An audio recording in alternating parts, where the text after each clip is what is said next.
Hello दोस्तों मैंने अभी अभी जियो सिनेमा पर ब्लैकआउट नाम की नई फिल्म देखकर कंप्लीट की है। 2 घंटे की मूवी की लेंथ है। एंड लेट मी टेल दोस्तों, भाई मैंने जिस दिन से मूवी का ट्रेलर देखा था मैं बहुत एक्साइटेड था इस मूवी के लिए।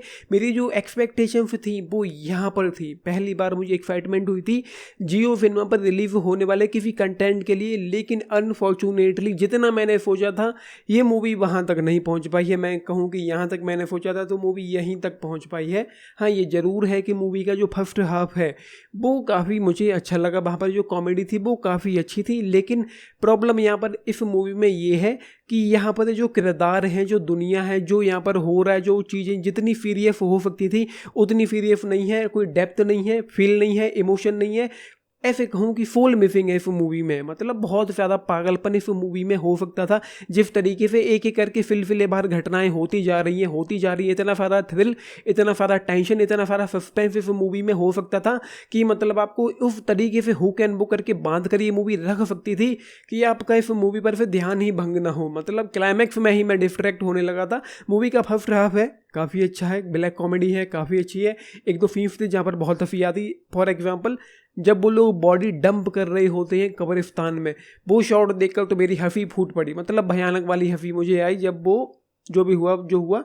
तो फर्स्ट हाफ में जब तक कि मौनी रॉय यानी कि पिंकी की एंट्री नहीं हो जाती है तब तक तो बहुत मज़ा आता है। फर्स्ट हाफ के बाद मौनी रॉय की एंट्री यहाँ पर होती है, फिर जो जितना भी मज़ा था मूवी में ख़त्म हो जाता है। उसके बाद मूवी में कुछ ट्विस्ट देखने को मिलते हैं, बहुत ज़्यादा शॉकिंग नहीं थे लेकिन सरप्राइजिंग थे। ट्विस्ट देखने को मिलते हैं। एंड जिस तरीके से मूवी में जो कुछ भी होता जा रहा है, क्लाइमैक्स में एक सीन था मतलब बिल्कुल एंड में ही, जब वो किसी की बॉडी को दफनाने के लिए एक गड्ढा खोद रहा था। तो जब वो गड्ढा खोद रहा था तो मैं सोच रहा था, वो सीन आने से पहले मैं सोच रहा था कि जिस तरीके से इस आदमी की किस्मत की लगी हुई है, जितनी गंदी इसकी किस्मत है, जितनी बुरी इसकी किस्मत है, जरूर ये जहाँ कुछ भी खोद रहा है वहाँ कुछ ना कुछ ज़मीन में ज़रूर निकलेगा।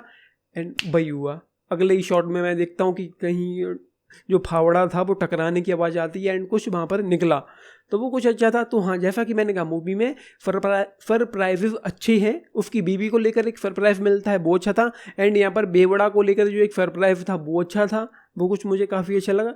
तो ये चीज़ें हैं बाकी। और जैसा कि मैंने कहा मतलब इस मूवी में एक इंटेंसिटी, एक एक्साइटमेंट, एक थ्रिल, एक टेंशन, एक वो वाला मोमेंट होना चाहिए था कि एज ऑफ द फीट वाला थ्रिल आपको फील हो कि मतलब भाई ये क्या चल रहा है मूवी में। तो वो नहीं था। बाकी तो मतलब मैं क्या ही कहूँ कि क्या था। तो जो ग्रेट एक्सपेक्टेशन थी वहाँ तक मूवी नहीं पहुँच पाती। स्टोरी पर मैं आता हूँ, स्टोरी पर बात नहीं की है। तो यहाँ पर लैनी, विक्रांत मैसी का कैरेक्टर है। लैनी एक क्राइम रिपोर्टर है।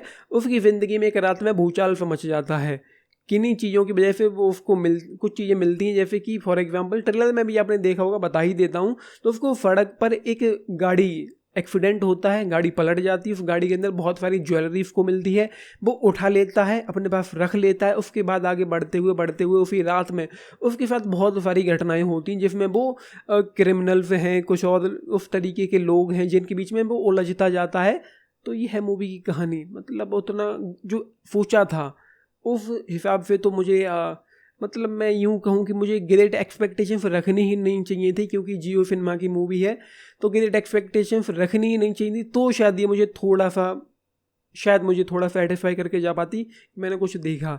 तो ये है मतलब ले देकर बात ये है कि मूवी का स्क्रीन प्ले हो, राइटिंग हो, डायरेक्शन हो, वो जो ट्रीटमेंट हो वो उतना अच्छा नहीं है जितना अच्छा होना चाहिए था। सेकेंड हाफ में जाकर मैं लगभग मूवी से डिस्कनेक्ट होने लगा था। सेकेंड हाफ में तो कॉमेडी कुछ खास थी ही नहीं।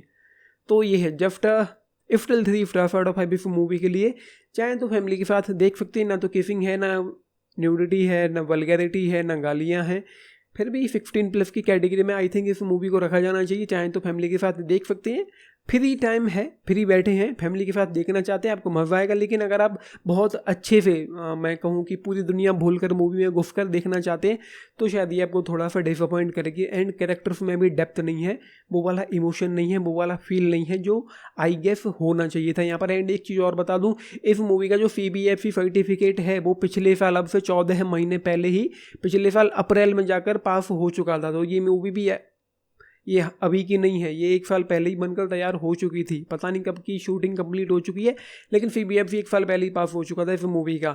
तो ये है, आपने मूवी देखी है, लेकिन बताना। हाँ, रेटिंग 3 स्टार आउट ऑफ 5 इस मूवी के लिए स्टिल। बाकी 10 में से अगर आप लोग पूछें तो केवल 6.5 स्टार्स स्टिल डिजर्विंग है। फर्स्ट हाफ में जो है वो मज़ा आता है। तो ये है, आपने मूवी देखी है, जरूर लिख के बताना आप लोगों की इस मूवी पर क्या टेक है।